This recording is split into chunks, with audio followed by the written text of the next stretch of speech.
Good morning and welcome to Conversations on the Block. I'm your host, Pat Robinson.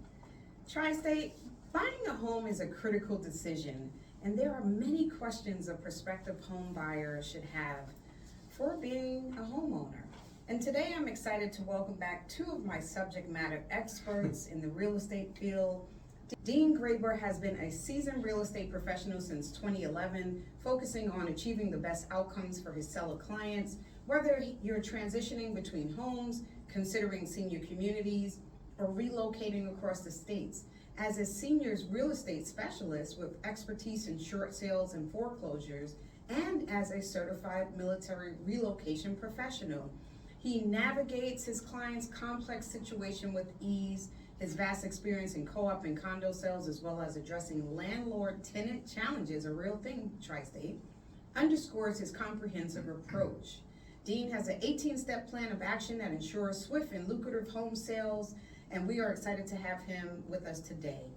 And secondly, I want to welcome to the show, back to the show, Evantz Saint-Gerard. Since 2012, Evantz Saint-Gerard has been a dedicated full-time realtor based in Queens, New York, specializing in helping sellers and buyers. He serves the vibrant community of Queens, Brooklyn, Long Island, and the Bronx as co-leader of Team NWE, non-stop work ethic. Okay, Tri-State, non-stop work ethic. He brings a wealth of experience and personalized touch to every transaction, ensuring that his clients feel supported and informed throughout their real estate journey. In addition to his local expertise, he assists clients in relocating to various destinations across the country, leveraging a robust network to make the transition seamless and stress-free, which is very, very important. So whether you're looking to sell a current home or purchase one, we are in the space today with two very seasoned professionals. So welcome to the show, gentlemen. Thank you, Pat.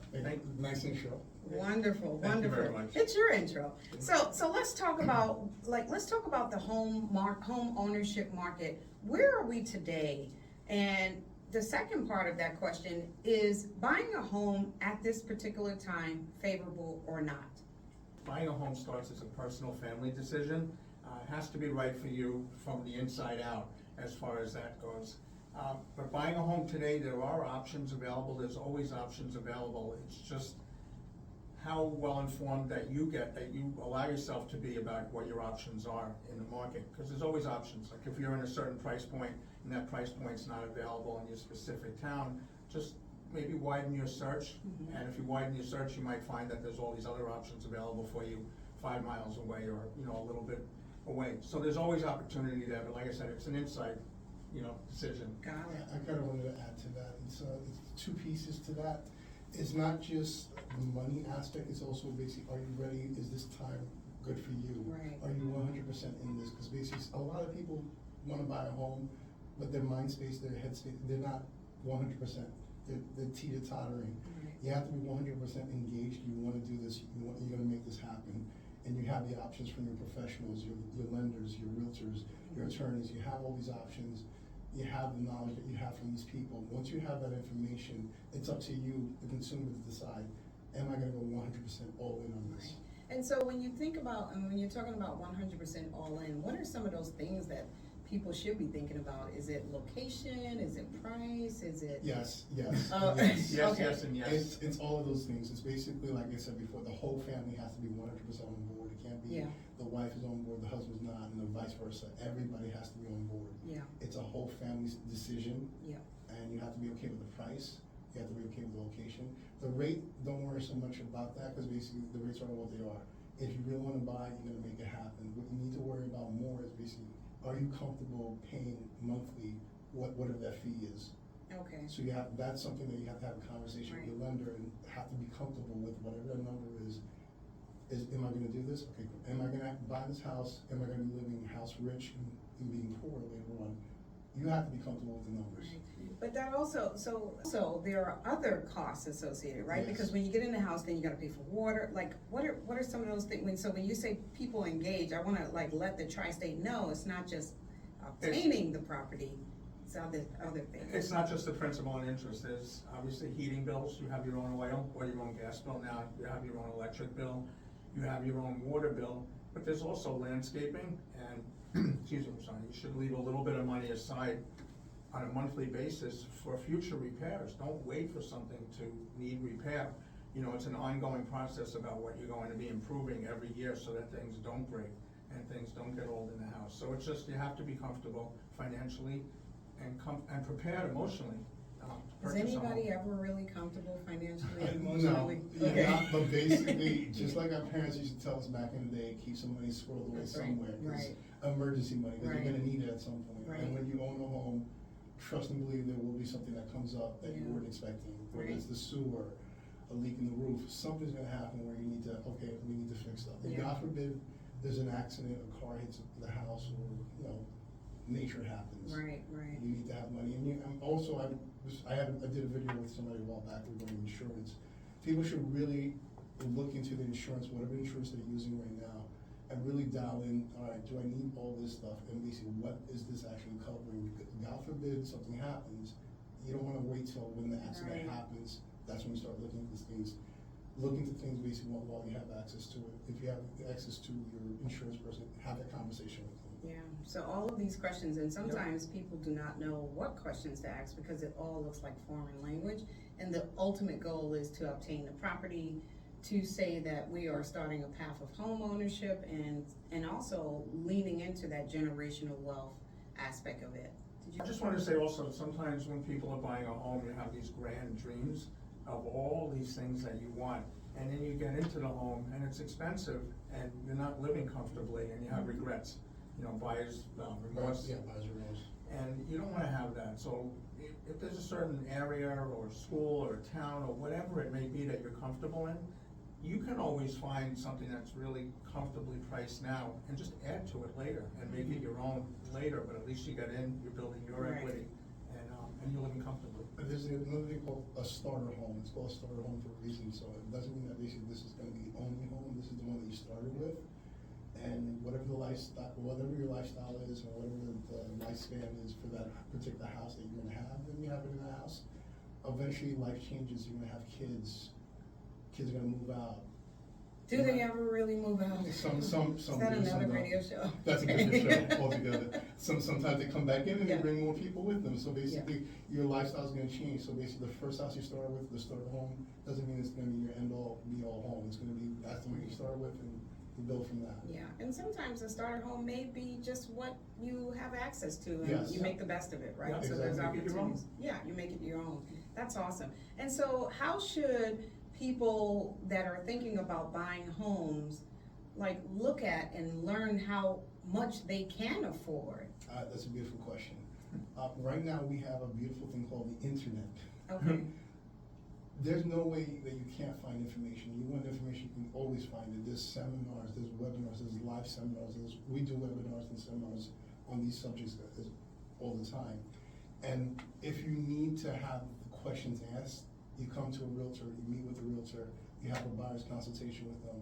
A buyer's consultation usually consists of basically us finding out what you want, what you need, and telling you basically this is what the process is, this is what you can expect to happen in the process. Right. I was going to say, at the buyer's consultations, we ask questions. There's very little telling. It's mostly questions. okay. And those questions will lead you to your own answer, Mhm. for where, you know, where the conversation is going with them. Right, right, so that's like data gathering. Yep. And so by the time that you take in all of the information, then you're better able to say, here's where we think that you should be potentially looking at. Well, we can't tell you where you can live, it's basically based on the information you're giving us, here's your options. Okay, got it. And you, the consumer, the buyer, you make your decision, Right. you and your family, what's comfortable for you and your family at that time. Right, and some people may not even heed that advice and go bigger, right? Yes. And may wanna do their own things, but the process of the education is having the professional in front of you.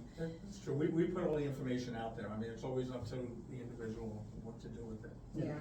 It's always the consumer's choice. So let's talk about homeowners, once you're in the home, the process of building equity in the home. What does building equity in the home mean? And then there are all of these opportunities that you can draw from the equity in the home. So is that advantageous and or not?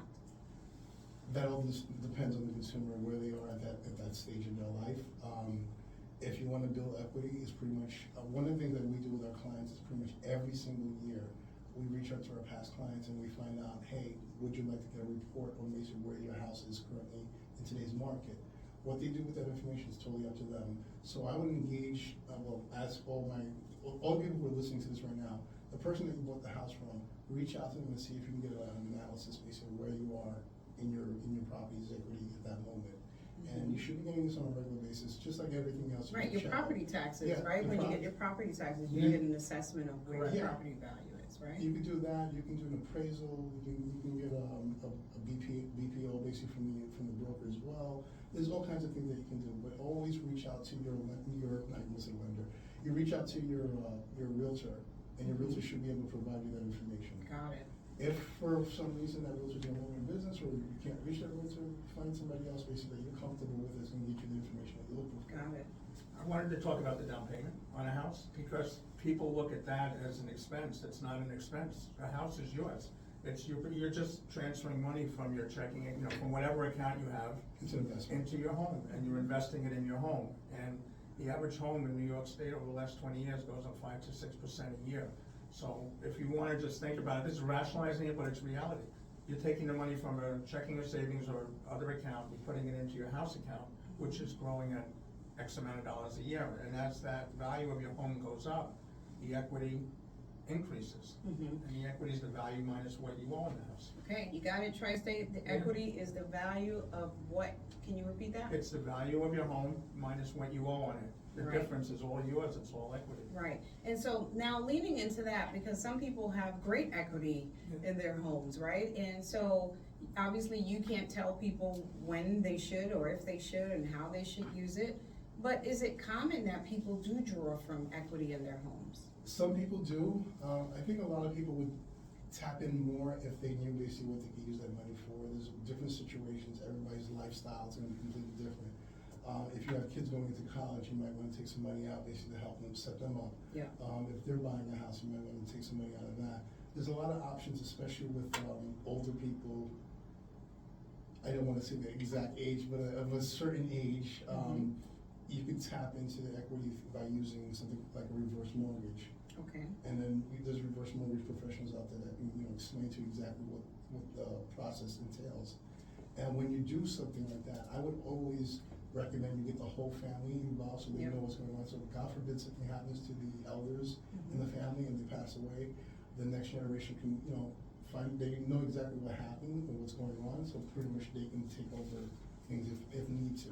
But there's a lot of things you can use the equity for. got it. And if you're just joining, you are listening to Pat Robinson, Conversations on the Block. We are talking to two real estate professionals, Evantz Saint-Gerard and Dean Graber. So just back to that equity piece, if you don't touch the equity, what happens? It sits there, it's for the next generation. Got it, It doesn't go anywhere. okay, It's just you can take it out if you found a better use for it. got it. Like Evans was saying, college education, or Yep. towards college, you wanna use it to buy maybe a vacation home or another investment home. Got it, You can okay. do that. But when you take that equity out, the other piece of that is that you're drawing from the value in your home, but then it potentially has two forms, meaning that your mortgage would potentially go higher because you do have to put that money back in, and or you can draw from a line of credit, is that right? Yeah, a line of credit, combination. if you have a favorable first mortgage, then a line of credit is probably recommended on that. Not Okay. probably, but recommended on that. So you leave your favorable first mortgage alone. As you get further into the time that you have a mortgage, it's more principal, less interest. So the mortgage, every payment that you make as time goes on is a little more favorable for you than at the very beginning of that home. So you may not wanna touch that first mortgage. And the equity, it's just a personal thing. If you're gonna use it, just use it wisely. Yeah, On some, yeah. don't just use it to Right. go, To go on vacation. Yeah. You're not Right. using it for a Vegas vacation. Right, You're not right. using it- But one of the things I wanted to say is, before you do anything, this is the disclosure, talk to your lender before you do anything. Got it. Let them know what your plans are, what you're thinking, where you are financially, what you wanna do, what your plans are, and then they'll guide you Accordingly. accordingly. Awesome, thank you for sharing that. So let's talk about New York being a very expensive place to live. What kind of processes do you take to educate potential home buyers as they prepare for the process, that they can trust that they're getting the best education in this process, because it is a big process? No, it is. I mentioned before we do seminars and webinars. we do the buyer's presentation. There's a lot of people who are buying and selling at the same time. So that in itself is a different procedure of doing that. But we walk them through the process throughout, whether they're buying and selling at the same time, or if they're just buying their first home, or this is their second home, or they're buying for their kids, or whatever the case may be. You have the conversation, like Dina had mentioned before, we're asking a lot of thorough questions. Yeah. Sometimes people say, hey, you guys are a little nosy, but I'm like, in order for us to help you, better suited to help you is pretty much to get all the details, put everything on the table, and then we can go, here's your options. This is based on what you told me, all the information you told me, then we go A, B, C, or D. And the other thing is, a lot of times people have an idea that, oh, I wanna buy a home for X amount of dollars, and I have this amount to put down. And they go to a bank, and the bank approves them for X amount of dollars and this amount down, but they never really, like, their eyes don't open up, and their mind doesn't open up to what the payment actually is. So the lenders that we refer for, people to go to get pre-approved, they also share with them. Good. Make sure that the people hear, this lifestyle- is your a payment lifestyle every budget, single month. Right. So, Oh, you know, that's good. please make sure that you know what the payment is. Before we even get into contract, one of the things I usually do with my clients is pretty much I always tell them, all right, we're putting an offer on this. Before we do anything, go any further, talk to your lender and make sure you're comfortable with the payments. So that basically, all right, great, we're putting this offer down. If we do get this property, what will be my payments monthly? Right. You have that conversation. Well, we always, as realtors, we always say, but it's not, what Evans and I say is a little different than other realtors on this one thing, is, a lot of times a realtor will say, well, you need to get pre-approved, the seller is gonna wanna see your pre-approval before they let you in the home. And my addition to that, our addition to that is that you're gonna wanna get pre-approved because you wanna see what your That's right. payment is. That's right. You have to know. Right, not right, the that's right, seller. that's exactly The right. last thing you want is sticker shock, basically when you're close to, oh wow, I'm getting my house, and then you find out, I have to pay, what, how much? Plus Right. insurance? It only has to happen once till we learn never again, and we'll, Right. you know, we change our questions. And we always reach out to our past clients to find out throughout the process, what was something that basically stuck out to you that, you know, you could have got more information from. And based on that information, that intel, we know You basically. tailor how you- Basically for the next go around, the next week. That's good. Especially in this market where people are dealing with so many things, right? They're working, they're trying to come up with the money, they're raising families, just a myriad of things. Having a trusted professional to deal with the education piece, that they can feel comfortable asking questions is so important. And sometimes you don't even know what questions to ask. So your approach on how you data gather is seemingly favorable, because I may not know what I should be asking, and you may need to draw that information from me. Usually it's a lot more than 4 bedrooms, 3 baths in a yard. Yeah, I mean, you know, 4 bedrooms, 3 baths, and here's what my vision is. I like the neighborhood. It's basic things, but these things we don't sometimes, you know how to proceed with. During the consultation, as we're communicating with each other, basically, he'll ask the same thing, he'll ask the questions, and like you said, it's kind of like data mining. As we're asking the questions, we know that pretty much, all right, if you're thinking along this line, you're probably gonna wanna know about this, and this, and basically we'll just add that in there. And as we're having that conversation, and, you know, it just keys in, everything comes into place. It's like a puzzle. We're putting the puzzle together, and basically we're putting everything together. Awesome. And so let's talk about people who are selling homes. What are some kind of common misconceptions about the time it takes to sell a home? The misconception is the time frame. It does take about 90 days to close in New York State. If priced right. If it's priced right.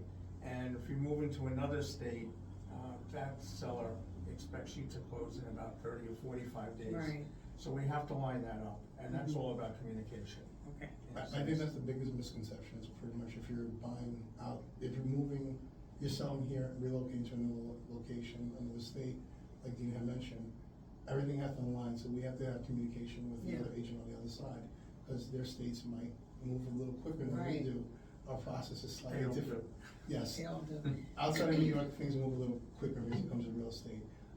So we need to have constant communication with the other side, with whatever they're doing on that side, so we can line everything up as best as possible. And also communicate to our client, look, if you're doing it this way, this is what needs to happen in order to meet your deadline, basically, at the other location. So what happens when you don't hit that 90-day mark, and maybe the market is just not favorable to the seller, and There's many options. if the house is just there's no takers on the house? If there's no takers, then you just have to reevaluate. Okay. Then we sit down again and we'll start, And that could be reevaluating what the market price what the listing is listed for? Yes. Okay. So the market has spoken, is usually the conversation that we have with the seller. Market has spoken on the price that we have currently right now, and they've spoken, and basically they're not agreeing with this price. So we have to revise this price to meet where the market is currently. And then we have to look at where you are in your journey. You're looking to move elsewhere. What's your time frame? What's your motivation? So we have to align everything in order to meet your deadline. Yeah. The sellers are really buyers also in most cases, so it's the same series of questions with an add-on to it. Mhm. The market has spoken. Did you hear that, Tri-State? Mhm. That is a term to be coined. The market is speaking, it's spoken. has spoken. Yeah. All right. So let's talk about current interest rates and how that potentially affects sellers. Okay, current interest rates and sellers, one thing, we mentioned equity earlier. Yeah. A lot of sellers have equity in their home because they might have lived there for a while. So if you have a fair amount of equity in your home and you move into a smaller home, you're downsizing, or a condo, or a senior community, or you're moving out of state, you might be a cash buyer in that case. And if you are lucky enough and, good enough, you have a situation that's good enough to become a cash buyer, then interest rates don't affect you at all.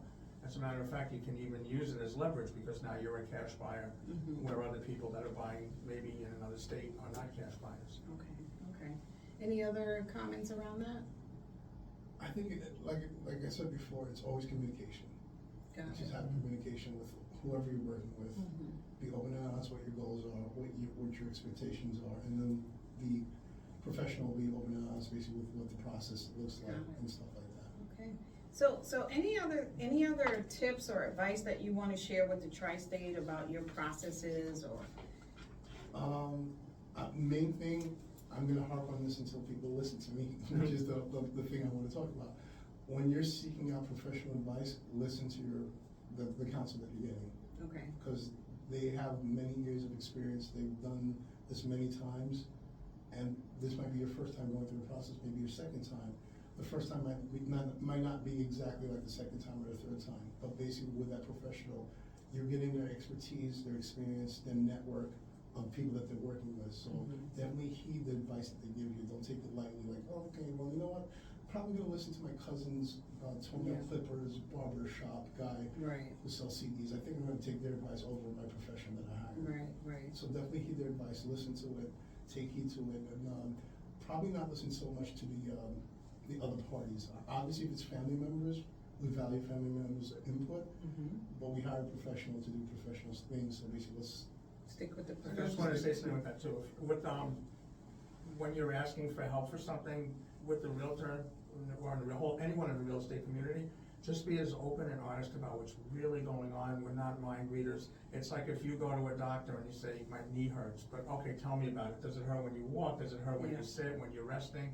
You can't only tell the doctor about part of your knee pain. Right. You have to tell them about or not tell them anything. Or not tell them anything. Right. So with that in mind, not everyone is meant to move right now, whether it's buy or sell. And we help you make that decision for yourself with our guidance. But I just want people to be open and honest with us so we can help you evaluate or help evaluate. Right, and that's an important part. We can help you by you helping yourself. Yeah. Because, sometimes people may think that they're ready to buy, and after you go through a series of, just going through all of their information and financials and things like that, it may just not be the right time, It might not make sense at the moment, looking at the finances, you're like, okay, I don't think this is the right time for you right now. Yeah. But let's put a plan together, we're having a conversation right now, if this is something you seriously wanna do, let's put a plan together, let's make this happen for you. Here's the items that you need to fix in order to make this happen, here's the blueprint. Got it. And the same thing if you're selling, this is your blueprint, what you need to get done. Yeah.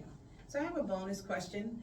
And so if a person has accumulated a lot of equity in their home and they're ready to sell it, do you think that they would benefit and be able to ask for that value of where the equity has taken the price of the home? Or should they expect to sell it underneath that market value? Okay, here's a great thing. All right, so I love this question. So right now, there's two ways to price your home. You can either price it at market or above market. And like Evans had mentioned, the market is going to speak. Mhm. If you price your home at market, all we need is 2 buyers, and there'll be more than 2 if you price at market, because there's not a lot of homes on the market. There's more buyers than there are Oh, homes right now. wow, that's good to know. Yeah, So with that in mind, you can't underprice a home. The market will bid it up and sort of And say, dictate. to the full price, the fair market price. If you price too high though, Kevin's mentioned the internet is your friend, well, everyone does have the internet, and Yes. everyone's And you looking can see. on there, and they won't come and see your home, and then Right. you're on the market for a while. The longer you're on the market, time is the enemy of your profit on that. and all you're doing is help sell other people's homes, basically, if Uh-huh. you overprice it.